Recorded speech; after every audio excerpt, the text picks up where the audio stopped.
Salam dan bahagia Bapak Ibu guru hebat. Kembali lagi bersama saya Francisca Nina Mariana, CGP Angkatan 10 Kabupaten Kota Waringin Barat. Pada kesempatan kali ini saya akan menyampaikan demonstrasi kontekstual modul 1.3.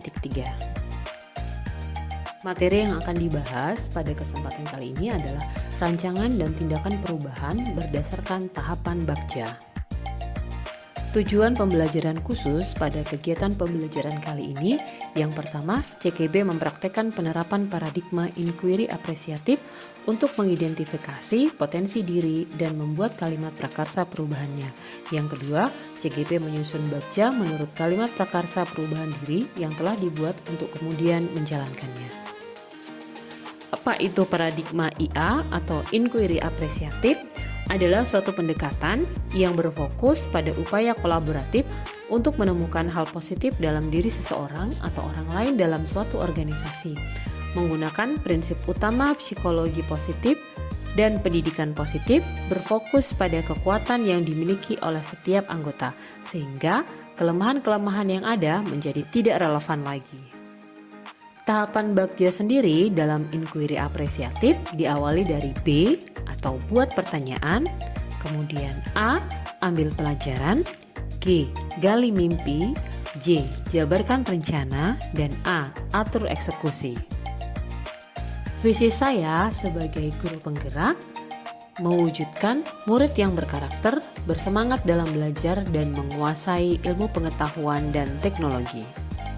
Komponen visi yang pertama, berkarakter menggambarkan dimensi profil pelajar Pancasila secara keseluruhan. Yang kedua, bersemangat dalam belajar menggambarkan dimensi mandiri. Dan yang ketiga, menguasai ilmu pengetahuan dan teknologi menggambarkan dimensi kreatif dan bernalar kritis. Prakarsa perubahan yang sudah saya buat adalah mewujudkan generasi yang menguasai ilmu pengetahuan dan teknologi khususnya dalam operasi hitung matematika dengan 5 menit pembiasaan di awal pembelajaran. Tahapan Bagja berdasarkan prakarsa perubahan. B. Buat pertanyaan utama. Merumuskan pertanyaan utama sebagai penentu arah penelusuran terkait perubahan yang diinginkan. Pertanyaan yang saya susun, apa yang harus dilakukan agar peserta didik dapat menguasai operasi hitung dengan baik?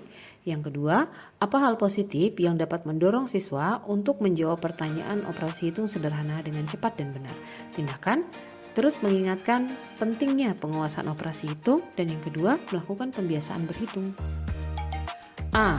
Ambil pelajaran, mengumpulkan berbagai pengalaman positif yang telah dicapai di kelas maupun sekolah, serta pelajaran yang dapat diambil dari hal-hal positif tersebut. Pertanyaan yang sudah saya susun, yang pertama, siapa murid dan guru yang pernah menjadi juara dalam bidang matematika? Yang kedua, apa saja yang dilakukan sehingga bisa menjadi juara? Yang ketiga, bagaimana cara belajarnya? Yang keempat, aktivitas apa saja yang membuat siswa cepat menjawab pertanyaan sederhana operasi hitung? Tindakan yang bisa dilakukan, yang pertama, mencari guru dan siswa yang berprestasi. Yang kedua, melakukan perubahan pembiasaan baik di awal kegiatan pembelajaran jam pertama. Dan yang ketiga, belajar secara berkelompok untuk saling menguatkan dan membantu. G. Gali mimpi. Menyusun narasi tentang kondisi ideal apa yang diimpikan dan diharapkan terjadi di lingkungan pembelajaran. Pertanyaan yang pertama, apa kebiasaan baru yang saya bayangkan supaya siswa dapat menguasai operasi hitung? Yang kedua, bagaimana perasaan saya ketika siswa lancar berhitung? Yang ketiga, apa hal-hal baru yang bisa dilaksanakan di tiap kelas setiap harinya?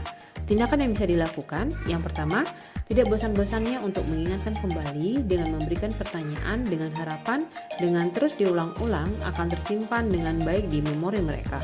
Yang kedua, selalu rutin melakukan pembiasaan baru berhitung 5 menit di awal pembelajaran jam pertama. J. Jabarkan rencana. Merumuskan rencana tindakan tentang hal-hal penting apa yang perlu dilakukan untuk mewujudkan visi. Pertanyaan, apa langkah sederhana yang dapat saya lakukan?